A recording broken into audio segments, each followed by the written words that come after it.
Sexy Veggie, le podcast où les fruits et légumes sont mis à nu.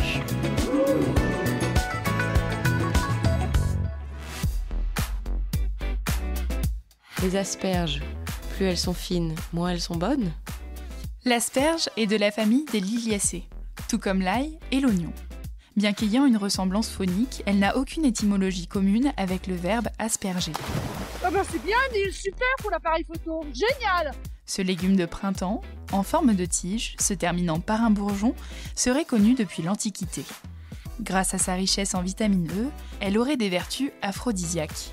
Elle aurait aussi un mérite purifiant de par son apport en vitamines B9 et K qui favorise le drainage.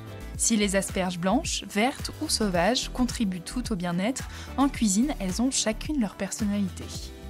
L'asperge blanche pousse sous terre et ne voit donc pas la lumière du jour, d'où sa blancheur.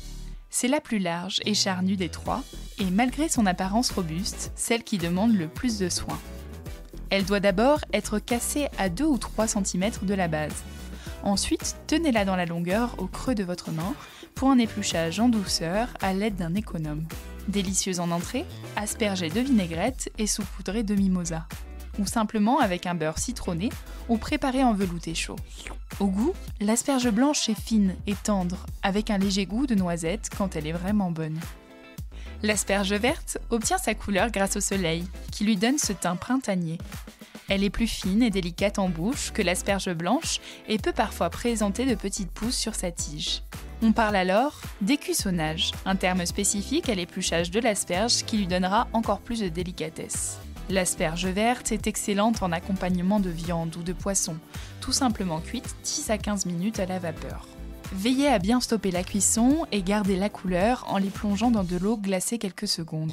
Dressez ensuite avec une sauce mousseline. Vous pouvez aussi les préparer en fagots, enroulés d'une tranche de bacon et les enfourner 5 à 10 minutes à 200 degrés. Assaisonnez de quelques gouttes de jus de citron avant de servir. La plus fine des trois, l'asperge sauvage, porte bien son nom, car il faut d'abord la dénicher. Contrairement à ses cousines, vous la trouverez rarement au marché, plutôt en lisière de forêt. Cette petite farouche n'exige aucune attention particulière, simplement d'être rincée. Coupée en tronçons de 2 cm, elle se marie très bien avec quelques œufs battus en omelette rehaussés de sel, poivre et herbes de Provence.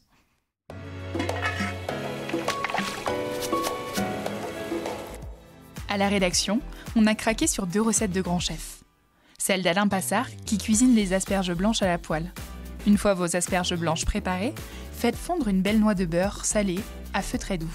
Déposez vos asperges et cuisez-les 20 bonnes minutes, toujours à feu très doux, jusqu'à ce qu'elles soient bien dorées. Puis ajoutez quelques branches de thym frais. Au moment de servir, attention à récupérer le beurre fondu pour agrémenter les pointes des asperges. Menez à bonne fin avec quelques pincées de fleurs de sel. D'un Alain à l'autre, le chef Alain Ducasse, lui, passe les vertes au blender. Faites suer un oignon blanc, épluché et ciselé avec un filet d'huile d'olive.